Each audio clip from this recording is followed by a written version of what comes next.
Hello friends, welcome to our channel. I can teachers point myself Nisha and working in केंद्रीय विद्यालय। Friends, आज हम अपना part 6 करने वाले हैं सीटेट प्रिपरेशन से के बारे में, जिसके अंदर मैं आज सीटेट प्रीवियस ईयर क्वेश्चंस जो है आपको करवाऊंगी और आप चेक करके बताइएगा आपके टोटल कितने क्वेश्चन जो है सही हुए हैं। ठीक है, मुझे कमेंट में लिख के ज़रूर बताइएगा कि आपके टोटल क्वेश्चन में से कितने क्वेश्चन आपने सही आंसर करे थे। इससे पहले अगर आपने अभी तक मेरी 5 वीडियोस नहीं देखी हैं सीटेट, क्योंकि सीटेट पार्ट 6 है, तो मैं ऑलरेडी 5 पार्ट्स करवा चुकी हूँ, तो वो भी आप देख सकते हैं। अगर आप चैनल पे न्यू हो तो मेरे चैनल को सब्सक्राइब कर दीजिए, लाइक कर दीजिए, ताकि आने वाली सारी वीडियोस आपको टाइम टू टाइम मिलती रहे। So let's begin. जो फर्स्ट क्वेश्चन है, while biologically dash abilities such as walking can be gain through dash biologically dash abilities such as writing required dash, यानी कि जैविक योग्यताएं जैसे कि चलना डैश के माध्यम से हासिल हो सकती है। जैविकीय डैश योग्यताएं जैसे कि लिखने के लिए डैश की आवश्यकता होती है। देखिए फ्रेंड्स, इसमें आपको पता लग रहा है कि पहले में किसकी बात कर रही है, जैविकीय यानी कि बायोलॉजिकली। ठीक है, और जो बायोलॉजिकली एबिलिटी होती है वो हम पता है कि वो हमें क्या, हमारी प्राइमरी एबिलिटी है, हमें जो है हम ऑलरेडी हमें मिलती है, प्राइमरी एबिलिटी है। और जो सेकेंडरी एबिलिटी जो हम सीखते हैं। ठीक है, तो एक बार हम ऑप्शन देखते हैं कि जो वाइल्ड बायोलॉजिकली एबिलिटी जिससे कि हम वॉकिंग करना चलना सीखते हैं, ये कैसे होता है। तो फर्स्ट ऑप्शन है primary playful interaction with environment. हाँ, ये हो सकता है कि प्राइमरी बायोलॉजिकल एबिलिटी है और इसमें हम क्या करते हैं, अपने इन्वायरमेंट के साथ इंटरेक्ट करते हैं, यानी परिवेश के साथ आनंद नेक अंतःक्रिया द्वारा होती है। और dash is dash throw dash ability which is writing require. Dash ability जिसके अंदर हम लिखना सीखते हैं, तो सेकेंडरी एबिलिटी है। ठीक है, और एक्सप्लिसिट इंस्ट्रक्शन, हाँ, कि बाहर से हमें जो इंस्ट्रक्शन मिलते हैं, हमें कोई सिखाता तब हम सीखते हैं, तो ये फर्स्ट ऑप्शन जो हो सकता है। सेकंड देखते हैं, सेकेंडरी एंड प्लेफुल इंटरेक्शन नहीं। बायोलॉजिकली एबिलिटी कौन सी होती है, प्राइमरी, तो ये तो नहीं हो सकता। प्राइमरी और एक्सप्लिसिट इंस्ट्रक्शन ये प्राथमिक एबिलिटी है, प्राथमिक है, बस स्पष्ट अनुदेश यानी बाहर से अनुदेश दिया जाता है। और ये क्या है, सेकेंड राइटिंग में सेकेंडरी है, बस सेल्फ ड्राइवन प्रैक्टिस, यानी कि हमें अंदर से आता है कि हमें लिखना है। तो फ्रेंड्स, ऐसा तो नहीं होता, क्योंकि हमें लिखना जो है बाहर से ही कोई सिखाता है, मम्मी पापा मैम टीचर्स हमें कोई ना कोई सिखाता है। फिर है सेकेंडरी है एलिमिनेटिंग एक्सप्लिसिट इंस्ट्रक्शन, ये भी नहीं है। प्राइमरी एक्सप्लिसिट इंस्ट्रक्शन, तो ये भी गलत ही है। ठीक है, तो हमारा करेक्ट आंसर कौन सा होगा, ऑप्शन नंबर 1। अगर आपके क्वेश्चन ठीक होते हैं तो आप काउंट करते रहिएगा और लास्ट में मुझे कमेंट करके ज़रूर बताइएगा कि आपके टोटल कितने आंसर ठीक हुए हैं। ठीक है फ्रेंड्स, नेक्स्ट है, which of the following statement is correct in the context of development, यानी कि विकास के संदर्भ में कौन सा कथन सही है। विकास पूर्ण रूप से केवल आनुवंशिकता पर का परिणाम है, तो नहीं, ये नहीं है। विकास का क्रम विशिष्ट से सामान्य होता है, तो नहीं, जन्म क्या होता है, सामान्य टू विशिष्ट होता है, तो ये भी नहीं है। और विकास बाहर से केंद्र की ओर होता है, तो ये भी नहीं है, केंद्र से बाहर की तरफ होता है। विकास सर से पांव की ओर बढ़ता है, right. Development proceed from head to toe. ठीक है फ्रेंड्स, नेक्स्ट क्वेश्चन कर लेते हैं, which of the following is primary socialization agent या agency of for children in primary grades, यानी कि प्राथमिक कक्षा के बच्चों के लिए निम्नलिखित में से कौन सा प्राथमिक समाजीकरण का कारक स्थान है, संस्था है। ठीक है, बच्चे का जो प्राइमरी सोशलाइजेशन होता है वो कहाँ होता है, निकटतम परिवार में, सांस्कृतिक धारणाएं, धार्मिक संगठन, मुद्रित संचार माध्यम। ठीक है, इमीडिएट फैमिली में, कल्चर बिलीव्स में, रिलीजियस ऑर्गेनाइजेशन में, प्रिंट मीडियम। तो हम सबको पता है कि बच्चे का सबसे पहले समाजीकरण कहाँ होता है, अपने परिवार में होता है। ठीक है, फिर है फिर नेबर में होता है, फिर स्कूल में होता है। अकॉर्डिंग टू जीन पियाजे theory of cognitive development, at what stage can children mentally do reverse thinking, यानी जीन पियाजे के अकॉर्डिंग बच्चा जो है कौन सी एज में, कौन से उसमें जो है रिवर्स चिंतन करना, ठीक है, प्रतिवर्तित जो है चिंतन करना जो है स्टार्ट कर देता है। सेंसी मोटर स्टेज में तो नहीं करता है, प्री ऑपरेशनल स्टेज में भी नहीं करता है, कॉन्क्रीट ऑपरेशन स्टेज में ही बच्चा जो है मूल संक्रियात्मक अवस्था में बच्चा जो है रिवर्स मेंटल जो है चिंतन करना, रिवर्स थिंकिंग करना स्टार्ट करता है। फॉर्मल ऑपरेशन में तो हाइपोथेसिस वाला थिंकिंग आ जाती है।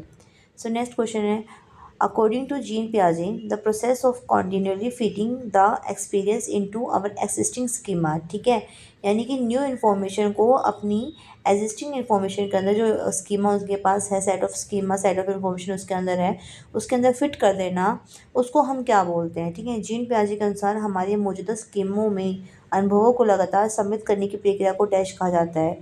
तो इसको कहा जाता है एसिमिलेशन, ठीक है। एकोमोडेशन यानी कि चेंज लेके आना, ना कि फिट करना। कैटेगराइज तो आपको पता ही है, अलग अलग कैटेगरी में डिवाइड कर देना। कंसेप्टलाइजेशन तो संकल्पना निर्माण, कुछ कंसेप्ट का निर्माण करना। तो यहाँ पे हमारा आंसर क्या होगा, आत्मसातकरण करना। नेक्स्ट है, which of the following theory give significant consideration to discuss and debate in the process of learning, ठीक है। हम ये क्या कहना चाहता है कि निम्नलिखित में से कौन सा सिद्धांत सीखने की प्रक्रिया में चर्चा और विवाद को बहुत महत्व देता है, ठीक है। सीखने की प्रक्रिया में चर्चा यानी कि हम चर्चा कर रहे हैं, सोशली इन्वॉल्व हो रहे हैं, बात डिबेट कर रहे हैं, ठीक है। इनमें से किनका सिद्धांत देता है, बी एस स्किनर की बिहेवियरिज्म थ्योरी, नहीं ये नहीं देती। लॉरेंस कोलबर्ग की थ्योरी मॉरल डेवलपमेंट की, ये भी नहीं देती। ले वाइगोत्स्की ने सोशल कल्चर की बात करी है, तो हाँ ये देती है। Sigmund Freud theory of psycho analysis कर, तो ये भी नहीं देती। तो this one is correct answer. फिर है, seeing a student struggling with a question, her teacher decided to give cue and simplify the language of question in Lev Vygotsky की theory, this is referred to as. ये कह रहा है कि जो बच्चे हैं, बच्चे को थोड़ा कुछ क्वेश्चन, एक क्वेश्चन के आंसर को समझने में या आंसर निकालने में थोड़ी प्रॉब्लम हो रही है, ठीक है। तो टीचर उसको जो है थोड़ा क्यू देती है, थोड़ा जो है कहते हैं ना, टीचर थोड़ी हेल्प कर देती है, थोड़ा संकेत दे देती है उसे, और साथ में इस भाषा को थोड़ा सरल कर देती है क्वेश्चन की। तो बताओ लेव वेगोत्स्की के सिद्धांत में से क्या कहा गया, इमिटेशन तो नहीं, अनुकरण करना तो नकल करना तो नहीं कहा गया है, कंडीशनिंग भी नहीं कहा गया है। इसमें क्या, स्कैप फोल्डिंग, ठीक है, यानी कि पाड़, इसमें कहा गया स्कैप फोल्डिंग, थोड़ा सा क्यू देना, थोड़ी हेल्प कर देना बच्चे की। एसिमिलेशन यानी आत्मसात करना तो नहीं है, ऐसे भी जीन पियाजे का सिद्धांत है, ना कि वाइगोत्स्की का। ये सब चीज़ें मैंने जोन ऑफ प्रॉक्सिमल डेवलपमेंट, ठीक है, स्कैप फोल्डिंग, स्कीमा, एसिमिलेशन, ये सब मैंने पियाजे वाइज जो थ्योरी करवाई है मेरे चैनल पर मैंने डाली है, उसमें मैंने जो है ये टॉपिक डाल रखा है, आप चाहो तो उसको देख सकते हो, जिससे कि आपको दिख रहा है कि ऑलरेडी 2 से 3 क्वेश्चन आ चुके हैं वाइगोत्स्की पियाजे से रिलेटेड, वो आते ही हैं, आपको जो है वो चीज़ अच्छे से पढ़नी है, ठीक है फ्रेंड्स। और अगर आपको मेरी वीडियो अच्छी लग रही हो, कंटेंट समझ में आ रहा हो, तो प्लीज़ मेरे चैनल को like and share and subscribe कर दीजिए।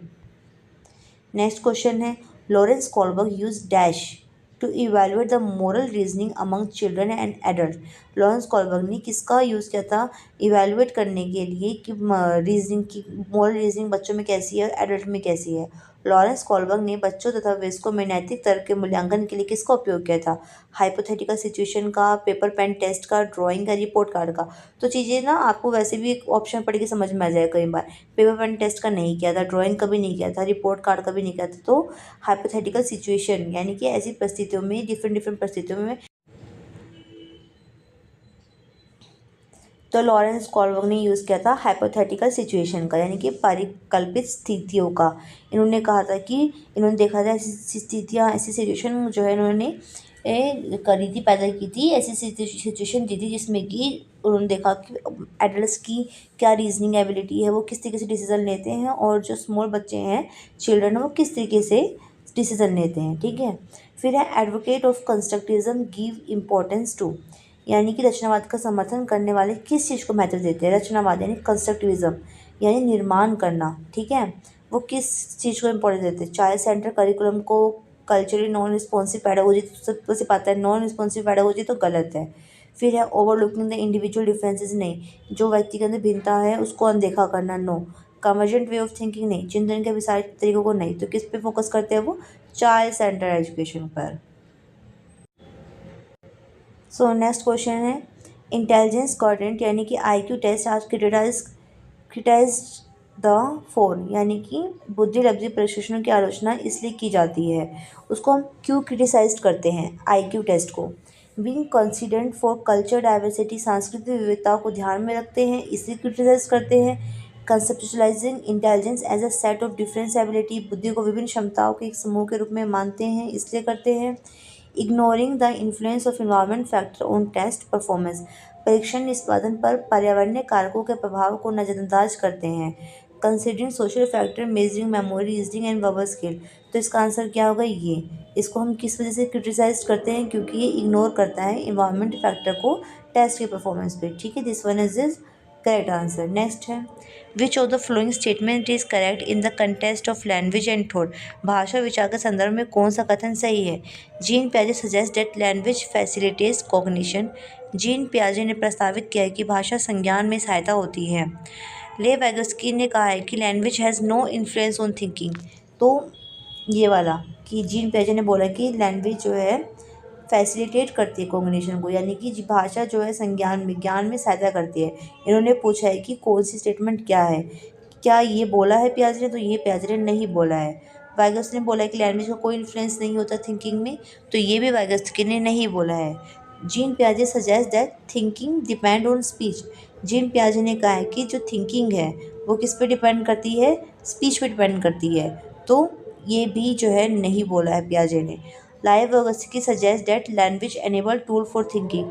वाइगोस्की ने ये कहा है कि भाषा चिंतन को सुसाधित करती है, यानी कि अगर हमें भाषा आती है तो हम अच्छी तरीके से उस भाषा में चीज़ों को सोच सकते हैं। तो ये this one is our correct answer. ठीक है फ्रेंड्स, अगर आपने वाइगोस्की और पियाजे को अच्छे से नहीं पढ़ा है तो बहुत आपके लिए जो है ये नेगेटिव पॉइंट साबित होगा, क्योंकि आपके सीटेट में, DEET+B में, हर एग्ज़ाम में पियाजे वाइगोस्की रिलेटेड चीज़ें आती ही आती हैं। अब आप देख लीजिए 4 क्वेश्चन, आई थिंक 4 से 5 क्वेश्चन आ चुके हैं वाइगोस्की के पियाजे से।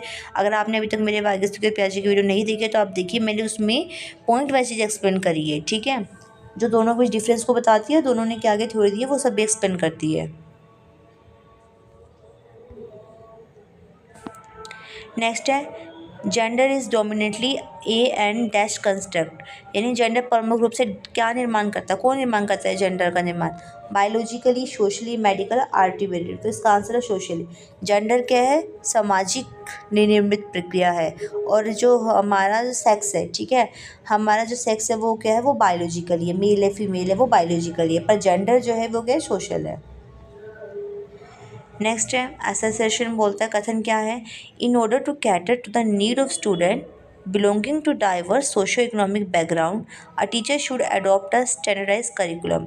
यानी कि विविध सामाजिक आर्थिक पृष्ठभूमि वाले विद्यार्थियों की आवश्यकताओं को पूरा करने के लिए एक शिक्षक को मानकीकृत पाठ्यक्रम अपनाना चाहिए। तो आपको पता है ना, मैंने पहले ही बताया कि स्टैंडर्डाइज करिकुलम नहीं अपनाना चाहिए, क्योंकि बच्चा के डिफरेंट बैकग्राउंड से बिलोंग करता है, डिफरेंट सोशो इकोनॉमिक बैकग्राउंड से बिलोंग करता है, तो नहीं अपनाना चाहिए।